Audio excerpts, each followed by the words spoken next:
Dushimye Imana rero yakomeje kuturinda tukaba tugeze ku munsi wa 25 umunsi mwiza w'amasengesho y'iminsi yacu 40. Mbibutse ko aya masengesho afite intego ivuga ngo kugarurirwa agaciro kadasanzwe cyangwa se kugira agaciro kadasanzwe. Turashima Imana rero ko ikomeje kuduha agaciro, nyamara hari ibintu byinshi bigenda bidutakariza cyangwa se bituma dutakaza agaciro tuba twarahawe n'Imana, kubera ko hari ibintu nka bitatu: isi, kamere ndetse na Satani bigenda bidutakariza agaciro. Isi iragukurura, kamere nayo igakorera mu mubiri, hariwo mubiri nawo igatuma agaciro kabe gatakara. Twabonye abantu kamere cyangwa se umubiri watakarije agaciro bahinduka zero, nyamara abantu biyubashye, abantu bakomeye. Twabonye abantu isi igaragura igatakaza agaciro kabo. Twabonye uburyo ki Satani nawe agaragura abantu agaciro kabo bari bafite kagatakara. Ariko turashima Imana ko muri aya masengesho y'iminsi 40 Imana igomba kutugarurira agaciro twatakaje. Imana yacu ihabwa icyubahiro. Ndakwifuriza rero kugarurirwa agaciro watakaje mu buzima bwawe muri iyi minsi 40 turi imbere y'Imana. Tukaba tugeze ku munsi wa 25 dusenga twinginga Imana. Turi mu cyumweru rero gifite insanganyamatsiko ivuga ku by'umwuka wera cyangwa se imbaraga z'umwuka wera n'imikorere y'umwuka wera. Tugenda tubivugaho gake gake kuko ntago wavuga iby'umwuka wera ngo birangize, ni byinshi cyane. Ariko ibije ibyo umwami Imana ashimye ko tuvuga nibyo tuvugaho, hanyuma ibindi Kristo azagenda adushoboza, kuko buri munsi duhora dupfa muri Kristo tukazukira muri we, kandi buri munsi duhora dukizwa tugashinga mu gakiza ke. Rero Imana ibaho umugisha, kandi ni nako duhora twiga ijambo ry'Imana umunsi ku wundi. Ntabwo tuzareka kwiga ijambo ry'Imana kugeza Yesu agarutse, cyangwa se kugeza umunsi ubuzima bwawe buzaba bwamaze kuva mu mwuka ugeze hahandi bavuga ngo ikuzimu nta mirimo nta migambi, hahandi uzaba utegereje umuzuko cyangwa se uzaba utegereje Kristo ko w'Imana nawe ingoma ibihumbi. Imana yacu rero ishimwe cyane kubw'uyu mwanya mwiza Imana iduhaye ku munsi wa 25 nk'uyu nguyu. Mbibutse ko abari bahari twatangiye kuwa mbere muri iki cyumweru turi kuvuga ku bijyanye n'imbaraga, cyangwa se ku cyumweru cyahariwe imbaraga z'umwuka wera cyangwa se iby'umwuka wera.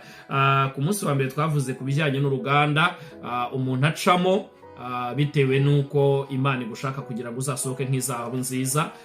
Twabiboneye hamwe kandi twagize ibihe byiza. Turashima Imana ko Imana yatugiriye neza. Burya nubwo tunyura mu bibazo, nubwo tunyura mu ruganda, Imana ibirufitemo inyungu, kandi urwo ruganda umuntu acamo azarusohokamo ameze nk'izahabu nziza, natagwa isari muri urwo ruganda ngo cyangwa agerageze kwivovota. Twabonye Abisirayeli uburyo ki bivovoteye Imana mu butayu cyangwa se hirya no hino, nta numwe wagezeyo usibye Joshua na Kalebu, nibo babashije kureba i Kanani. Abandi bose baguye mu nzira usibye abana bavukiye muri urwo rugendo. Rero iyo utagerageje gucika intege mu bihe by'uruganda ubayemo, usohokamo uri umuntu mwiza cyangwa se uri zahabu nziza. Tuzi ko zahabu irahenda cyane, ni kimwe na za diyama n'andi mabuye ya za nucleaire n'andi, ariko zahabu Bibiliya niyo yakunze gukoresha cyane kuko akenshi yo iranashashagirana, ubona imeze neza cyane.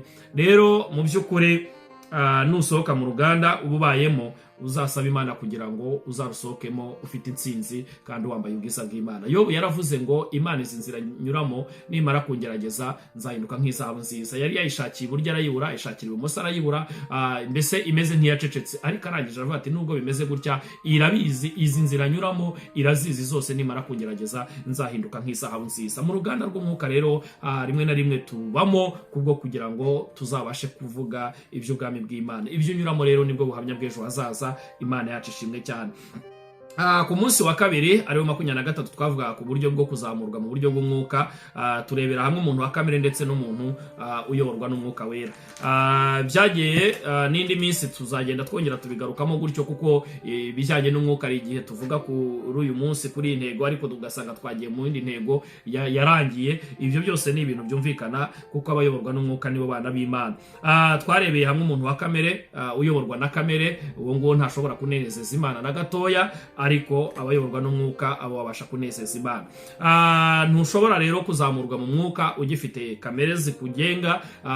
Twabonye yuko abantu bagishaka kubaho mu buryo bw'impinja, cyangwa se baheruka babatizwa ariko ntibashaka gukura mu buryo bw'umwuka. Wapi, ntabwo babishaka na gatoya, ahubwo bahora bifuza ibyoroshye, bahora bifuza kwinywera amata gusa, na za serelake na za kigozi, ariko ntabwo bashaka kurya ibikomeye. Rero bene abo ngabo bibera kuri za kigozi na za serelake, iyo bageze mu bihe by'umuraba, bageze mu gihe cy'intuze cyo kugeragezwa mu ruganda, akenshi banamuka vuba bakabivamo. Bene abo ngabo bikundira ubuhanuzi, bikundira karabaye, bikundira ngo Imana ibabwire yuko babonye imigisha, ariko kuyikorera bikaba ari ikibazo. Ntibakunda guterana kwera, kuko baba babona mbese bitabareba, bumva nyine barakijijwe gusa. Abo ni abagengwa na kamere, twabivuzeho bihagije, ntabwo nshaka kugira ngo tubitindeho kuko amasaha yagiye. Hanyuma rero ku munsi wa 24 ariwo munsi w'ejo, twarebeye hamwe ikijyanye n'umuzabibu, natwe tukaba turi amashami, ndetse turebera hamwe n'imizi n'ibyerekezo byayo, arizo mbuto z'abantu twera. Kuko Yesu muri Yohana yarabivuze 15, yaravuze ngo ninjye muzabibu, namwe muri amashami. Imana rero ihabwa icyubahiro. Burya ntushobora kunezeza Imana ubaye utizera. Mu Baheburayo, mu gitabo cy'Abaheburayo 11:60 yanditse ngo ariko utizera ntashobora kunezeza Imana. Bivuze ngo ubaye utizera ntabwo waba uri connected ku Mana, ntabwo waba uri connected ku muzabibu, ntacyo byaba bimaze. Akenshi abantu biconnected ku muzabibu neza, naho izuba ryakaka, naho banyura muri rwa ruganda twavuzeho ku munsi wa mbere, bazahora batoshye. Abantu benshi bazakubona bavuga ati wa muntu katuma byagenze gute? Burya nuko uzaba wari connected ku muzabibu, ariwe Kristo Yesu. Imana yacu rero ihabwa icyubahiro. Hanyuma rero uyu munsi twihutishije turavuga ku bijyanye n'ibitekerezo by'impinduramatwara ku buyobozi bw'umwuka wera. Ese ubundi impinduramatwara ni iki? Impinduramatwara reka tubishyire mu gifaransa wenda gatoya, ni nk'uko twavuga revolution, cyangwa se revolution y'ikintu runaka. Akenshi revolution ibaho kubera yuko hari ibitekerezo bimwe na bimwe bihabanye n'ibindi, akavuga ati reka habeho impinduramatwara. Twagiye tubona ama revolution menshi atandukanye muri iyi si, ngira ngo muzi neza za revolution française zagiye zibaho kubwa ba Napoleon ndetse n'abandi. Ayo ma revolution yagiye abaho, cyangwa se bano bantu baharanira demokarasi, burya nuko habaho icyo bita impinduramatwara mu buryo bumwe cyangwa ubundi. Noneho rero no mu buryo bw'umwuka habaho icyo bita impinduramatwara, kuko umwuka w'Imana iyo yageze ahantu habaho revolution, habaho icyo bita hagati ya kamere ndetse n'umwuka mu buryo bwo kurwana. Reka mvuge ngo bararwana, cyangwa se umwuka kaza ashaka gusenya bya bindi byari byarubatswe na kamere kugira ngo iyo revolution ibeho, cyangwa se impinduramatwara ibeho. Rero mu bitekerezo rero hakabaho iyo mpinduramatwara. Uyu munsi rero turarebera hamwe uburyo ki hagomba kuba impinduramatwara mu kuyoborwa n'umwuka w'Imana. Akenshi iyo usanzwe uyoborwa na kamere, cyangwa se uyoborwa n'ibijyanye n'umubiri wawe n'imigenzereze y'imibiri yawe, uhora wumva uri aho ngaho uri stable mu byawe nyine, uyoborwa n'iby'isi, uyoborwa n'irari ry'umubiri wawe uko rikuyobora. Ariko iyo haramutse umwuka w'Imana aje gutura muri wowe, ahora muri rwa rugamba rwo gutuma intekerezo zawe zitongera gusubira inyuma. Ariko kenshi reka nkubwire ngo iyo umwuka w'Imana yamaze kugera muri wowe, ngira ngo twabivuzeho uburyo ki umuntu yuzura umwuka wera, uburyo ki umuntu ajya muri kamere, uburyo ki umuntu ashobora kwitwa ko ari umukozi w'Imana ariko akiyoborwa na kamere. Ndetse rimwe na rimwe uzababona mu rusengero babasha no guhanura, babasha no kwerekwa, ariko bakiyoborwa na kamere. Icyo gihe nubwo baba bayoborwa na kamere, ariko umwuka w'Imana baba bafite wa mwuka ubabwira ati nyamuneka icyo muri gukora ntabwo ari cyiza. Ukumva iryo jwi rirakongorera, ariko reka n'ubundi ndabizi. Kamere ikaganza za mbaraga z'umwuka w'Imana ziri kuza muri, kuko umwuka w'Imana ntabwo afata ku ngufu, umwuka w'Imana nta ruhanya. Biravuga ngo ntabwo umwuka w'Imana azahora aruhanya n'abantu. Noneho rero muri cya gihe ryajwe, hari n'umujura ujya kwiba, akumva ijwi riramubwira ati nyamara nubwo ugiye kwiba ariko ibi bintu ntabwo ari byiza. Wajya gusambana, ijwi rikavuga ati nyamara nubwo uri gusambana ntabwo ari byiza. Iryo jwi rihora rikukorera rimukoreramo akenshi na Pawulo ryagiye rimukoreramo cyane. Pawulo yagiye yumva ijwi akavuga ati nubwo turi hano ku kirwa ariko ndabona ko abantu bashobora gupfa. Ngira ngo bari ku kirwa cy'Ikereti, aravuga ati ndabona yuko dushobora gupfa, ndetse usibye no kubwa amato yacu n'ibintu byacu biri bugwe mu nyanja, ariko n'ubugingo dushobora kubasiga. Ni ijwi ryamwongoreraga kandi byabaga ari ubuhanuzi bukomeye cyane. Rero impinduramatwara mu mitekerereze yo kuyoborwa n'umwuka w'Imana, umwuka w'Imana ahora atubwira nyamuneka ibi bintu bimeze gutya na gutya. Uyu munsi rero iyo usomye mu gitabo cy'Abakorinto ba mbere ibice 10:23 baravuga ngo nubwo twemererwa byose ariko ibigira icyo bitumarira si byose. Byose turabyemererwa kuko ariko turabyemererwa koko, ariko ibitugirira umumaro ni bikeya, cyangwa se ariko ibitwungura si byose. No kuvuga ngo ibyatugira umumaro ni bikeya cyane, ibyatwungura ntago ari byose mu byukuri.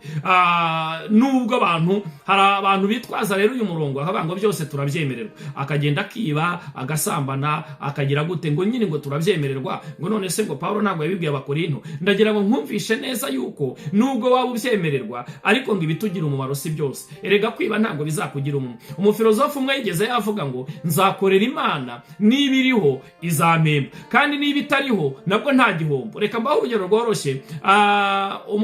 Igituma abanyamwuka banezerwa cyangwa se barusha abandi, cyangwa se abakozi b'Imana bamenye neza icyo ubwami bw'Imana ari cyo, reka nkubwire. Uzafate umusambanyi, noneho umusambanyi agenda gusambana akavuga ati ye biraryoshye, ni byiza rwose, nta kibazo. Ariko noneho wa wundi wamenye Imana akavuga ati nubwo byari biryoshye. Pawulo niwe wavuze ngo ibyari indamu yanjye nabibonye nk'amase kubwo kuronka Kristo. Ni ukuvuga nubwo byari bimeze gutya ntacyo bintwaye. Noneho wa muntu wagiye kubikora hashobora kuzamo riske zivuga ngo uyu muntu ashobora kurwara sida, uyu muntu ashobora gutwara inda cyangwa se gutera inda mu buryo butateganyijwe, uyu muntu ashobora gufatwa muri bari abantu bumva ngo baciye inyuma abandi, ugasanga babaguye igitumo barabafashe. Izo ngaruka zose zikabazaho, kuko ingaruka z'icyaha akenshi biba ari urupfu. Hari abantu benshi twigeze tubona mu matangazo, ku maradiyo cyangwa se mu binyamakuru ngo barafatanye, ngo bazanye abapfumu ngo barabafatanura.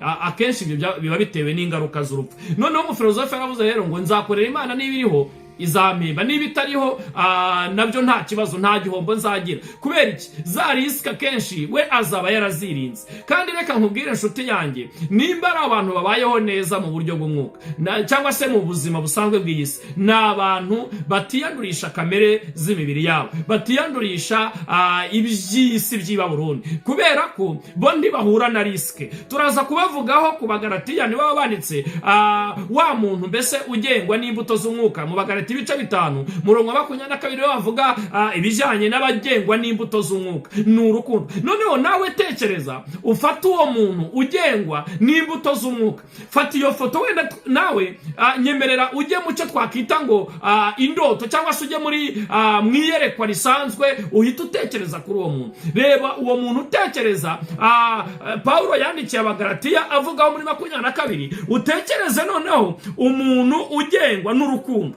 Cyo ni icyambere. Wimagine uwo muntu abateye gute.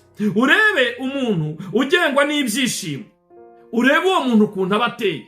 Urebe noneho umuntu ugengwa n'amahoro, urebe uwo muntu ukuntu nawe aba amezemo. Donc fata umuntu ugengwa n'urukundo, ushyiremo ibyishimo, ushyiremo amahoro, ushyiremo kwihangana, ushyiremo kugira neza, ushyiremo ingeso nziza, ushyiremo gukiranuka, ushyiremo kugwa neza, ushyiremo kwirinda, ushyiremo ibintu byinshi. Noneho ngo uwo muntu rero numara kumutereka hariya, reka rwose tubivuge muri ubu buryo bweruye. Fata uwo muntu ugengwa n'ibyo bintu mvuze, umuhagarike hariya. Noneho ufata n'undi muntu nawe ugengwa n'imirimo ya kamere, usambana, ukora ibiteye isoni n'iby'isoni nke, usenga ibishushanyo, uzana umuntu uroga, umuhagarikaho, uzana umuntu wangana, umuhagarikaho, uzana umuntu utongana, umuhagarikaho, uzana umuntu w'ishyari, umuhagarikaho, uzana umuntu w'umujinya, uwo nguwo niwe uhagaze iruhande rwa wa wundi. Uzane n'umuntu w'amahane, uzane umuntu ufite gahunda yo kwitandukanya muri we, uzane kwirema ibice, uzane umuntu wuzuye kugomwa, uzane umuntu wuzuye ubusinzi bakubise amavide n'amacupa mu kabari, uzane umuntu ufite ibiganiro bibi wirirwa asebya bagenzi be, uzane umuntu wikoreye ibyo bintu byose by'imyanda. Noneho ufata abo bantu babiri, umwe umuhagarika ibumoso, undi muhagarika iburyo. Noneho uzana abantu ngo bakurebere mu buryo buri physique, donc mu buryo buri appearance, physical appearance. Noneho bazakubwira abo bantu bazabateye gute. Fata umuntu wuzuye ubusinzi, amenyo yavuyemo, umuntu aragenda adandabirana, rimwe na rimwe arikorera ibyamfura mbi mu muhanda, ikindi gihe ntazi aho yaraye. Uzana umuntu wuzuye amashyari, uzane donc ibyo bintu, uwo mutima wuzuyemo ibyo bintu umuhagarika aho hantu. Noneho uzane noneho wa wundi wuzuye imbuto z'umwuka, wuzuye ubugwaneza, ibyishimo, wuzuye ibyishimo, wuzuye uwo mutima umeze gutyo. Noneho bashyire hariya. Noneho nurangiza ubabwire ngo muri iyi si muyirimo, ariko n'ijuru ntarihari. Donc ubabwire ko n'ijuru wenda ntarihari, ubabwire ko niyo Mana ntayihari, ariko ubagumishe bahagaze muri iyi si bameze gutyo. Ese ninde mu by'ukuri uzaba ufite inyungu? Ninde uzaba umeze neza? Ese ninde uzagenda muri sosiyete abantu bamukunze? Ese ni wa wundi wuzuye inzangano? Ni wa wundi wuzuye amacakubiri? Ni wa wundi wuzuye amatiku? Uwo niwe muri sosiyete bazabakunze? Cyangwa se ni wa wundi wuzuye ibyishimo n'amahoro n'urukundo n'ubugiraneza? Imana ishimwe cyane. Rero mu mpinduramatwara y'umwuka, Imana ishaka ko tuva muri bya bindi byo kuyoborwa na kamere tukajya muri wa muntu wa wundi wuzuye ibyishimo n'ubugwaneza. Imana ishimwe cyane. Uwo muntu ahora yemye, ahora ari kiri imbere y'Imana, ahora yumva anejejwe no kuba yuzuye ibyo byishimo Imana yamuhaye. Ahora yuzuye kuyoborwa n'umwuka w'Imana. Iyo usomye mu Baroma ibice 8 umurongo wa 14, bakubwira amagambo akomeye cyane. Bakakubwira ngo abayoborwa n'umwuka umwuka w'Imana bose nibo bana b'Imana. Bivuze ngo wa wundi uyoborwa na kamere aba ari umwana wa Satani, ariko abayoborwa n'umwuka nibo bana b'Imana. Rero mu mpinduramatwara y'ibitekerezo bya mwuka wera, mu bijyanye no kuyoborwa n'umwuka wera, harimo ibintu byinshi umwuka w'Imana adashobora kukwemerera kujyamo. Ntashobora kukwemerera kujya mu busambanyi kandi witwa kuyoborwa n'umwuka w'Imana. Ntashobora kukwemerera kujya mu businzi kandi hari abantu bitwaza ngo kunywa inzoga ntabwo ari icyaha. Yes, reka mbikubwire muri ubu buryo. Ingaruka zo kunywa inzoga umwuka w'Imana ntabwo azemera. Mu gitabo dusomye hano cyo mu Bagalatiya barakubwira, iyo usomye wenda ku murongo wa 16, aravuga ngo ndavuga nti muyoborwe n'umwuka, kuko aribwo mutazakora ibyo kamere irarikira. Kamere ubundi irarikira iyo nzoga, kamere irarikira izo nzangano, kamere irarikira ibintu bipfuye byose. Ariko nuyoborwa n'umwuka ntabwo uzemererwa kurarikira ibyo bintu kamere irarikira, kuko kamere irarikira ibyo umwuka yanga. Kandi noneho umwuka nawe yifuza ibyo kamere yanga, kuko ibyo bihabanye. Nicyo gituma ibyo mushaka gukora atari byo mukora. Ariko niba muyoborwa n'umwuka, nimuba mugitwarwa n'amategeko. Imana ishimwe cyane. Kuyoborwa n'umwuka mu buzima bwawe, uba ufite aho uva n'aho ugana. Mu mpinduramatwara y'ubuzima bwawe, Imana yaguhaye umwuka wera. Iyo hari ubundi, reka tuvuge ngo ku nshingano enye, reka nihutishe cyane amasaha yagiye. Ku nshingano enye umwuka w'Imana afite mu buzima bwawe. Ubundi icyambere, umwuka w'Imana ni umufasha wo kubana nanjye ibihe byose, cyangwa se kubana nawe ibihe byose. Iyo usomye muri Yohana, Yesu yabivugaho muri Yohana 14 umurongo wa 16, yaravuze ngo nanjye nzasaba Data, nawe azabaha undi mufasha wo kubana namwe ibihe byose. Bivuze ngo umumaro wo kuba mu mpinduramatwara mu buryo bwo kuyoborwa n'umwuka nuko haba umwuka w'Imana ari umufasha wo kubana nanjye, wo kubana nawe, wo kubana n'umuntu wese umwemera. Kandi azabana natwe ibihe byose. Ntabwo azabana nawe igihe gitoya. Reka nkubwire igihe azareka kubana nawe, ni igihe uzaba wakoze ibyaha ukanga kubyumva. Umwuka w'Imana azakuburira rimwe, akuburire kabiri, akuburire gatatu, nagera hakureke. Kuko biravuga ngo umutima wabaye ukahebwa Imana irawureka. Rero iyo ukiri kuyoborwa n'umwuka w'Imana uzaba umufasha uzakuyobora ibihe byose. Icya kabiri, umwuka w'Imana azatwigisha muri byose kandi azakwibutsa ibyo Yesu yasize avuze. Iyo dusomye muri Yohana aho ngaho kuri 14 ukava ku murongo wa 26 rango, ariko umufasha ari we Mwuka Wera uwo Data azatuma mu izina ryanjye niwe uzabigisha byose, abibutse ibyo nababwiye byose. Bivuze iki rero? Tugira amahirwe ko ibyo Yesu yavuze tuzabyibutswa na Mwuka Wera mu bihe by'impinduramatwara byo kuyoborwa n'Umwuka Wera. Niba wamaze gutandukira kamere ukaba wakoze revolution yo kuva muri kamere ukajya mu kuyoborwa n'umwuka, umwuka w'Imana azahora kwigisha byose. Uzajya usoma ijambo ry'Imana wumva urarisobanukiye kuko uri kumwe na Mwuka Wera. Uzajya wibuka ibyo Yesu yasize avuze. Nuba uri kugenda mu muhanda wumva umwuka w'Imana ari kukongorera amagambo Yesu yasize avuze, wumva ibintu biri kugenda biza, Imana iri kugenda igukoresha mu buryo bumwe cyangwa ubundi. Nuko uzaba waremereye kuyoborwa n'umwuka w'Imana. Icya gatatu, nuko umwuka w'Imana atuyobora mu kuri kose. Mu kuri kose. Usomye muri Yohana 16 umurongo wa 13 haravuga ngo uwo mwuka naza azabayobora mu kuri kose kuko atazavuga kubwe. Wenda reka dusome iyo yonyine. Umwuka w'Imana naramuka aje azabayobora mu kuri kose, niko Yesu yabwiraga abigishwa. Bivuze iki rero? Ni hahandi Paulo yabwiye abigishwa ngo mwambare intwaro zose z'Imana.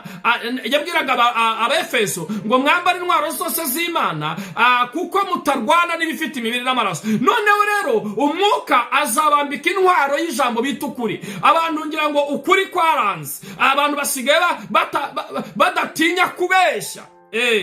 Nigeze mbabwira ngo umuntu ukamuhamagara akakubwira ngo njyewe ndarwaye wenda ndi mu bitaro, kandi muregeranye uriho uramureba, akakumvisha ko ari mu bitaro kandi wowe uri kumureba n'amaso yawe iruhande rwawe mu muhanda. Bivuze iki rero? Hari n'undi uzaba aryamye mu gitanda wamutelefona ukamuha ngo ese uri he, agahita akubwira ngo ndi kuri moto, ahubwo agafata ya telefone agatangira akajya yihuhamo ngo akayihuhamo akumvisha yuko ari mu muhanda. Nawe ukavuga ati wasanga ari mu muhanda koko ari kuri moto, uwo ni umuyaga, kandi araryamye mu gitanda ahubwo ntashaka ko kukubona. Imana itugiriye neza cyane. Bene abo ngabo Imana yanga abo bantu bafite ibinyoma nk'ibyo ngibyo. Ariko hari umwuka wera, kubera ko abo bakiyoborwa na kamere, ariko hari umwuka wera azatuyobora mu kuri kose. Imana ishimwe cyane.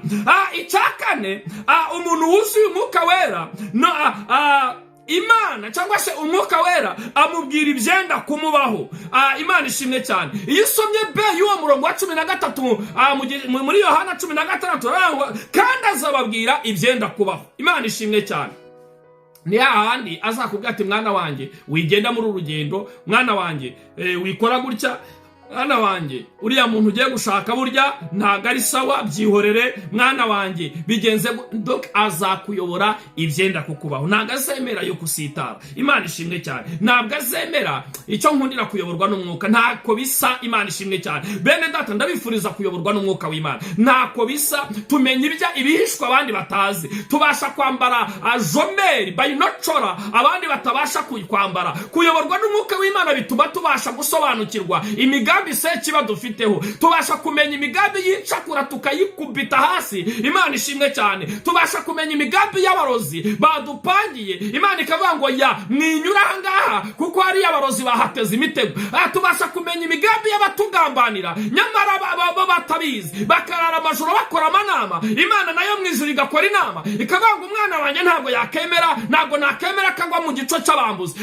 Umwuka w'Imana akaza akakongorera akakubwira ngo mwana wanjye waba wiryamye usinziriye, umwuka w'Imana akaza akagukomakoma mu mbavu akakubwira ngo mwana wanjye hungisha umwana na nyina kuko umugenzi yenda kumwica. Imana ishimwe cyane. Haleluya, haleluya. Abayoborwa n'umwuka w'Imana, Imana ishimwe. Abayoborwa n'umwuka w'Imana bamenye ibyo abandi batazi. Imana ihimbaza. Abayoborwa n'umwuka w'Imana bayishurirwa inzozi z'umwami n'ubusobanuro mu gihe hari hatanzwe itegeko ry'ikubagwaho yuko abanyabwenge abanyabwenge b'i Babuloni bose bari bwicwe, ariko abayoborwa n'umwuka w'Imana bakamenya ibishwe by'umwami n'ibisobanuro byabyo. Imana ihimba, bivuze ngo abayoborwa n'umwuka, haleluya, nibo bana b'Imana. Abene data, kuyoborwa n'umwuka w'Imana tumenya imigambi y'incakura. Mana ishimwe cyane, tumenye iyo badupangiye.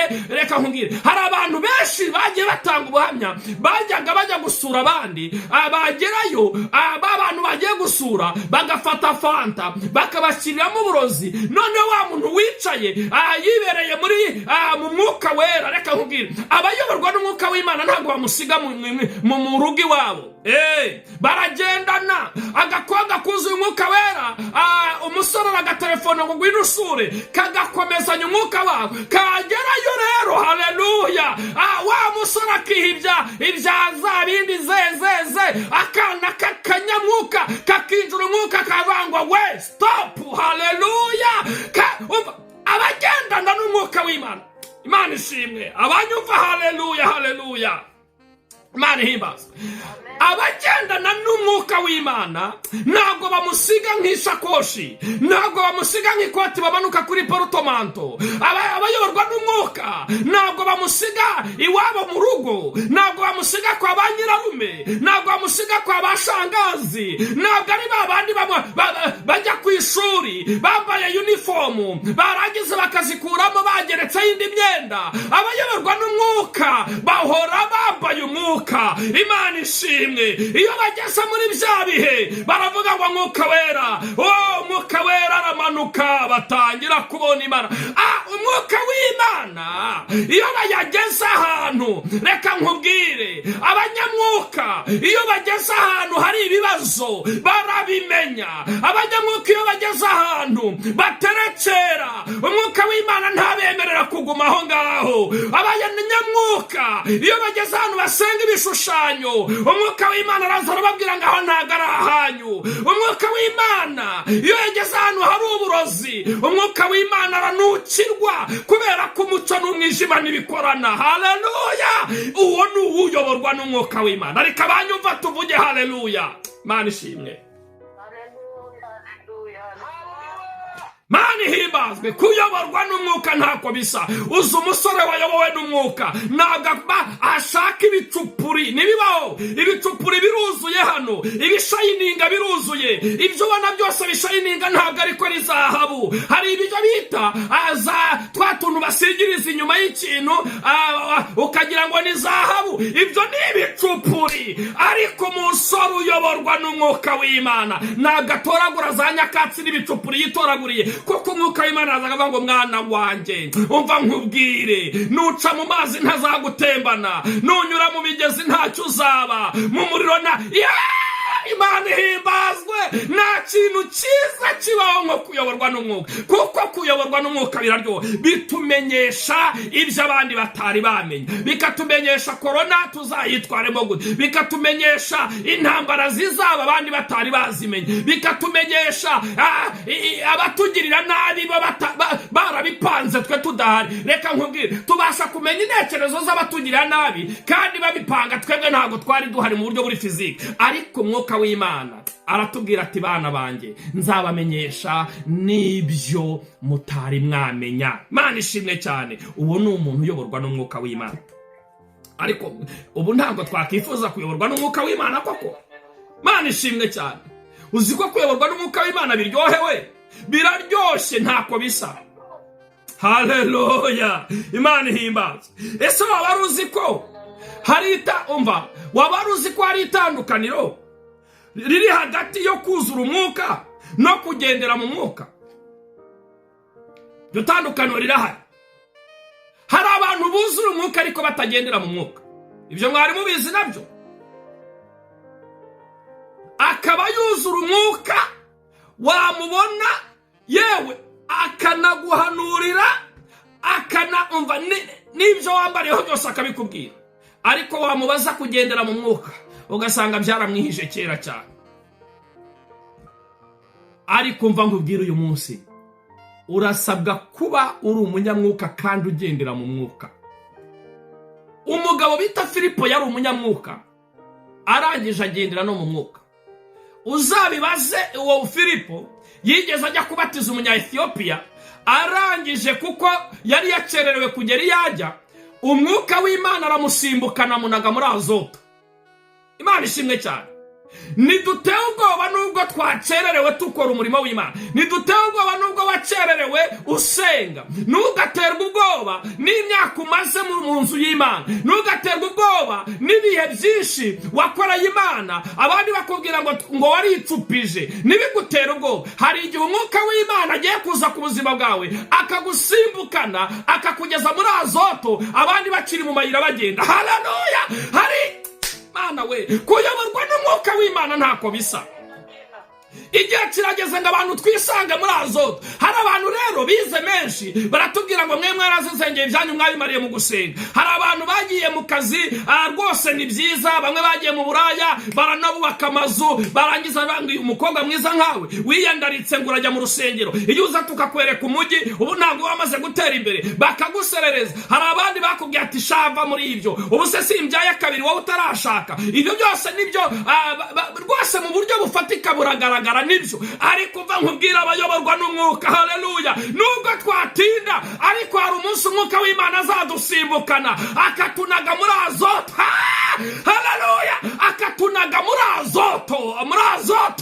Akomanga umutima wawe uvuge ngo hari umunsi nzisanga muri Azoto, bidasabye imbaraga z'amagari, bidasabye imbaraga z'amafarashi, bidasabye imbaraga z'indege, bidasabye imbaraga z'amamiliyoni, ahubwo ukisanga muri Azoto kuko uri umunyamwuka. Bibiliya ngo umwuka w'Imana aterura Filipo. Haleluya!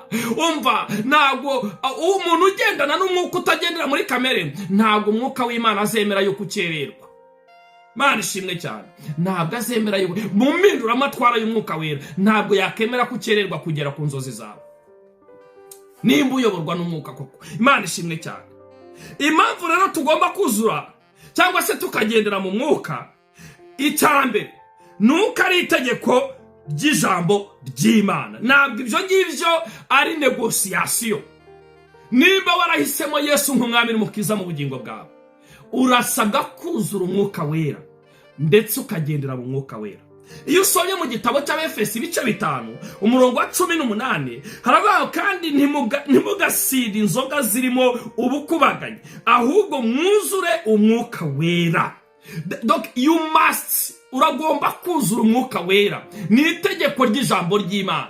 Hari abantu bavuga ngo none nzuzura umwuka wera gute? Yesu yaramutwemereye twese. Hari umuntu uzakwirya akakubwira ngo we ntabwo wakuzura umwuka wera, ngo nje ndi umunyamwuka, ndi umuhanuzi mwiza, ndi umunyamasengesho mwiza, nje wowe ntabwo ari ibyawe. Ariko umva nkubwire, reka nkubwize ukuri inshuti yanjye, Yesu yaravuze ngo simbasize mwenyine, abanyizera mwese. Ntabwo Yesu yadusize twenyine, ahubwo yadusigiye umufasha ari wo mwuka wera. Nawe ufite uburenganzira bwo kuzura umwuka wera kuko ni itegeko Imana yaduhaye, ni inshingano z'umukristo. Kuko niba ushaka kugira ngo uzasobanukirwe ibi byose turavuga byo kuba umufasha, byo kukuyobora, byo kukubwira ibizaza, nuko ugomba kuba wuzuye umwuka wera. Niyo usomye mu Galatiya ibice 5 umurongo wa 13 ngo muyoborwe n'umwuka w'Imana. Imana ishimwe cyane. Icya kabiri, nta cyakorwa adahari. Nta kintu na kimwe cyakorwa umwuka w'Imana adahari. Bivuze ngo Yohana yabivuze mu bice 6, yaravuze ngo umwuka niwe utanga ubugingo, umubiri ntacyo umaze. Amagambo mbabwiye niyo mwuka kandi nibwo bugingo. Kubera iki? Umubiri uzagushuka nibyo, ariko ntacyo wageraho ku bwa kamere n'umubiri. Ariko mva nkubwire, ahayoborwa n'umwuka w'Imana, abuzuye umwuka w'Imana, nta kintu na kimwe cyakorwa umwuka w'Imana adahari. Ariko iyo umwuka hari, ibintu byose bigenda neza. Uzacuruza byemere, uzahanura byemere, uzasenga byemere, uzerekwa byemere, uzagenda mu mahanga yose byemere. Kuko Petero yavuze kwa Koruneliyo ngo mu mahanga yose abubaha Imana bagakora ibyo gukiranukira bemera. Uzemerwa mu mahanga yose kuko uyoborwa n'umwuka w'Imana. Ubisome mu Baroma ibice 7, usome no mu Baroma igice 8 cyose cy'abari muri Kristo Yesu ko ntateka bazacibwaho. Kuko ibyo amategeko yananiwe gukora byose, niko umurongo wa 3 wo mu Baroma havuga. Ibyo amategeko yananiwe gukora, Imana ishimwe cyane. Umwuka w'Imana yarabishoboye. Abantu twabonye abajura bafunzwe isuro nyinshi, bagiye mu magereza menshi, polisi zagerageza uko zishoboye, biranga, amategeko biranga, maze umwuka w'Imana ngo abagereho, yo bahinduka icyaremwe gishya. Imana ishimwe cyane. Rero umwuka w'Imana afite umumaro mu buzima bwacu.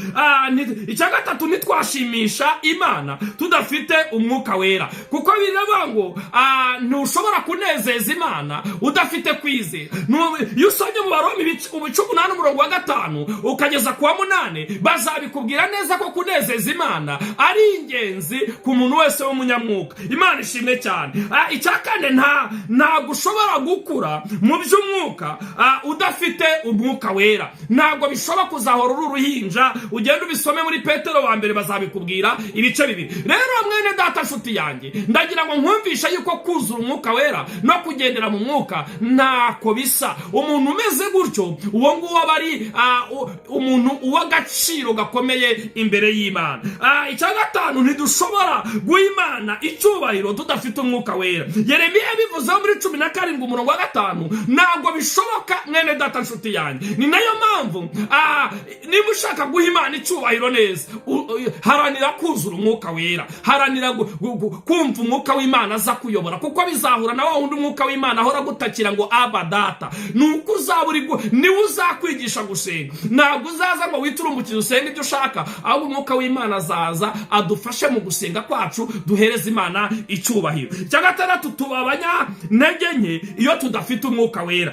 Mu Baroma barabikubwira mu bice 7 n'ibice 8 no mu Bagalatiya ibice 5. Ibyo byose bakubwira uburyo ki duhinduka abanyantege nke iyo tutuzuye umwuka wera. Imana itugire neza cyane. Icya gatandatu icya karindwi, nitwagira ibyishimo tutamufite, cyangwa se ngo tugire amahoro tudafite umwuka wera. Ugenda ubisome mu Bagalatiya ibice 5:22. Bene data, nanze kugira ngo mbitindeho cyane kubw'umwanya wagiye, ariko ndagira ngo nkubwire nshuti yanjye, umuntu wuzuye umwuka wera, mu ndangagaciro z'umwuka wera hari ibintu byinshi bimuranga. Ese urangwa n'iki muri iki gihe? Urangwa n'imbuto z'umwuka cyangwa urangwa na kamere z'ubuzima bwawe bwa buri munsi? Ndagira ngo ufate umwanya wisuzume.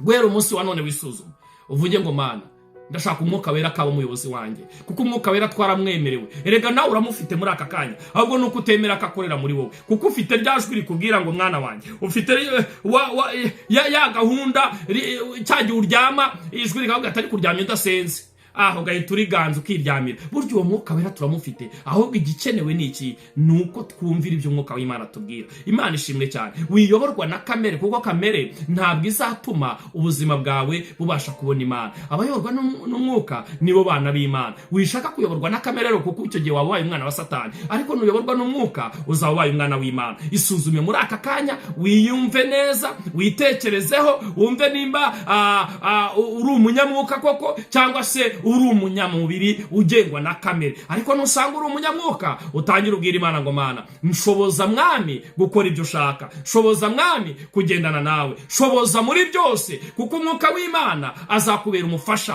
Kuko umufasha sekwa ni umuntu ugufasha mu byo ukora, ni umuntu ugufasha mu nzira zawe, ni umuntu ugufasha mu rugendo rwawe. Rero reka twemere umufasha aze abane natwe, azaturane natwe, azatumenyesha iby'ibihe, azatumenyesha impinduka y'ibihe, azadufashe mu migendere yacu ya buri munsi. Imana ishimwe cyane. Ni nayo mpamvu nkwifurije ngo uzure umwuka wera, ugendane n'Imana, ukorane n'Imana, ugendere mu bihe byawe byose ufite indangagaciro z'umukristo muzima. Imana ishimwe cyane. Kuko hari abantu baza mu rusengero ugira ngo baje muri misa, cyangwa se baje muri ambiance, muri recreation, ariko abayoborwa n'umwuka w'Imana bazi icyo baza gushaka, bazi icyo baza kubona imbere y'Imana. hari abo uzabona mu rusengero bameze nka za maneko, ukibaza se uyu muntu ni maneko mu rusengero, kandi nyamara aracunguza ngo arebe ngo runaka ngo yambaye ate, arebe ngo runaka ngo yaje buriya se nguriya ari kubyina ibiki, nguriya se ngo buriya ari gutera ikorasi iki, bameze nka za maneko. Cyangwa se ngo reka ndebe y'abantu baje mu rusengero ukuntu bangana, ngo akararembura amajisho, kandi mu by'ukuri ibyo bintu ntacyo bizagufasha. Ari ibyo ni ukuyoborwa na kamere, ariko nuyoborwa n'umwuka w'Imana y'Imana uzagira icyo bita gukura, uzashisha nk'umukindo w'i Lebanoni. Imana ishimwe cyane. Ndabifuriza rero kuzura umwuka wera, ndabifuriza guhora imbere y'Imana, ndabifuriza gusenga ubudasiba, kuko Bibiliya Pawulo abwira Abefeso ababwira ngo musengeshe umwuka iteka mu bihe byanyu byose byo gusenga. Mureke dusenge, mureke twinginge Imana, mureke tube bugufi n'Imana, duhore tugendera mu mategeko y'Imana, duhore dukiranuka ku gato no ku kanini, kuko amaso yacu turifuza yuko tuzareba umukiza. Korali Hoziyana yaririmbye indirimbo nziza ngo mwuka wera nyigisha cyangwa se manuka. Natwe rero turasaba umwuka wera ngo akomeze tumanukire, hanyuma tuzabone ubwami bw'Imana. Murakoze cyane rero, ndabakunda cyane kuri uyu munsi mwiza. Mbifurije gutabarwa n'Imana, mbifurije kuzura umwuka wera no kuyoborwa n'umwuka wera. Muramenye ntimwuzure umwuka wera ngo mwange kuyoborwa nawo, ahubwo mwuzure umwuka wera nimurangiza muyoborwe nawo. Imana ibahe umugisha. Shalom shalom, mugubwe neza, Imana ibagire neza. Amen, amen, amen.